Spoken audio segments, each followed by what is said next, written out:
This video is for education purpose only.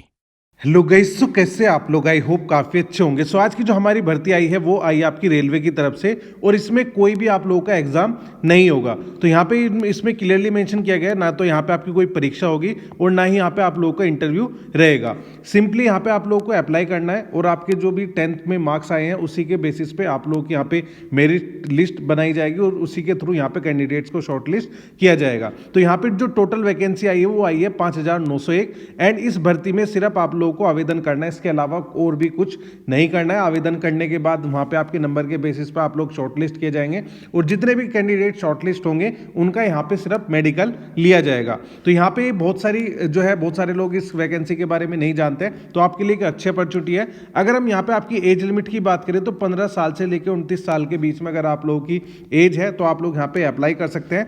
यहाँ पे आपकी जो एलिजिबिलिटी क्राइटेरिया है वो बहुत मिनिमम है। 10th पास कैंडिडेट भी यहाँ पे अप्लाई कर सकते हैं, एंड इसकी जो लास्ट डेट है वो आपकी 24 दिसंबर 2025 रहेगी। और पूरे भारत में आप लोग कहीं पे भी रहते हैं तो सभी जो है यहाँ पे महिला और पुरुष अप्लाई कर सकते हैं। तो यहाँ पे आपका जो संगठन का नाम है वो रहेगा दक्षिण पूर्वी रेलवे उत्तर रेलवे, ठीक है। इसमें आपकी हायरिंग है क्योंकि हर एक जो आपका पूरा ऑल ओवर इंडिया है उसको जोन में बांटा गया है। नॉर्थ जोन है, साउथ जोन है, इसी हिसाब से यानी उत्तर दक्षिण पूर्व पश्चिम इसके हिसाब से बांटा हुआ है। अब यहाँ पे आपकी पदों की जो संख्या है वो दो अलग अलग पोस्ट है, एक में 1785 और एक में 4116 है। दोनों को मिला के 5,901 इस तरीके की आपकी वैकेंसी रहती है। यहाँ पे इसकी जो लास्ट डेट है वो 17 दिसंबर 2025 है और उत्तर रेलवे की अंतिम तिथि 24 दिसंबर 2025 रहेगी। यहाँ पे आपको ऑनलाइन ही अप्लाई करना है। यहाँ पे आपकी जो आयु सीमा है वो मिनिमम 15 साल की अगर आपकी एज है तब भी यहाँ पे आप लोग एलिजिबल रहेंगे। 15 से 24 वर्ष तक यहाँ पे आपकी एज लिमिट है। बाकी अगर आप लोग SC OBC या ST से बिलोंग करते हैं तो आप लोगों को यहाँ पे SC/ST वालों को 5 साल और OBC वालों को 3 साल तक का रिलैक्सेशन मिल जाएगा।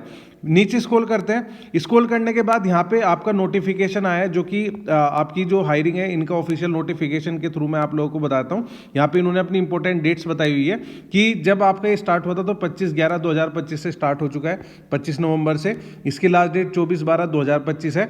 और यहाँ पे आपका बताया हुआ है expected date of display of merit, यानी जैसे ही आप लोग अप्लाई करोगे तो यहाँ पे आपके नंबर के बेसिस पे ही आपकी मेरिट जो लिस्ट आएगी वो फरवरी 2025 में आपकी आ जाएगी और उसके बाद ज्वाइनिंग करा देंगे। फिर यहाँ पे एसेंशियल क्वालिफिकेशन में क्या लिखा हुआ है तो इन्होंने कहा कि अगर आप यहाँ पे 10th पास भी है ना तब भी यहाँ पे एलिजिबल है और कम से कम आपके 10th में जो है 50% मार्क्स होने चाहिए, तभी आप लोग यहाँ पे अप्लाई कर सकते हैं। नीचे स्क्रॉल करते हैं। यहाँ पे आपकी एज के बारे में बताया कि मिनिमम आपकी 15 साल होनी चाहिए। बाकी यहाँ पे आपका रिलैक्सेशन है, अगर किसी को कोई डिसेबिलिटी है तो उसे 10 साल तक का जो है रिलैक्सेशन दिया जाएगा। अब यहाँ पे आपके मोड ऑफ सिलेक्शन की बात की गई है कि आपका सिलेक्शन कैसे होगा। The procedure for the engagement of the candidate will be as under screening and scrutiny of the application there will be no written test of viva, यानी ना तो आपका टेस्ट है ना ही वाइवा है। Selection of act apprentices is to be made on the basis of merit prepared, taking the average of the percentage marks obtained by the candidate in both matriculation SSC 10th with minimum 50% aggregate marks and ITI examination giving equal weightage to the both। तो यहाँ पे इन्होंने कहा कि अगर आपने 10th 12th किया है तो उन दोनों का एवरेज निकाल देंगे। अगर ITI किया है तो 10th और ITI का जो भी परसेंटेज है उसका एवरेज निकाल के और आपकी जो मेरिट लिस्ट है वो तैयार की जाएगी। तो यहाँ पे आप लोगों के लिए दो तरह की वैकेंसी थी, एक यूपी रेलवे की है, एक साउथ ईस्टर्न रेलवे की है। तो इसकी जो ये 18 नवंबर से स्टार्ट हो चुकी है और इसकी लास्ट डेट 17 दिसंबर रहेगी। बाकी यहाँ पे भी आपका एलिजिबिलिटी क्राइटेरिया सेम ही है एंड सिलेक्शन का जो प्रोसीजर है वो भी आपका सेम ही है, यानी 10th पास आप लोग होने चाहिए एंड उसमें 50% मार्क्स अगर आप लोगों के लिए तो आप लोग यहाँ पे अप्लाई कर सकते हैं। तो इन सभी नोटिफिकेशन जो है मैं आपको वीडियो के डिस्क्रिप्शन बॉक्स में दे दूंगा, वहाँ पे क्लिक करके आप लोग चेकआउट कर सकते हैं एंड इसका अप्लाई लिंक भी दे दूंगा, वहाँ पे क्लिक करके आप जो है अप्लाई कर पाओगे। इसके अलावा अगर आपको कोई भी दिक्कत आती है, कुछ भी इशू है, कुछ भी आपको प्रॉब्लम आती है तो आप मुझे यहाँ पे कमेंट करके बता सकते हैं।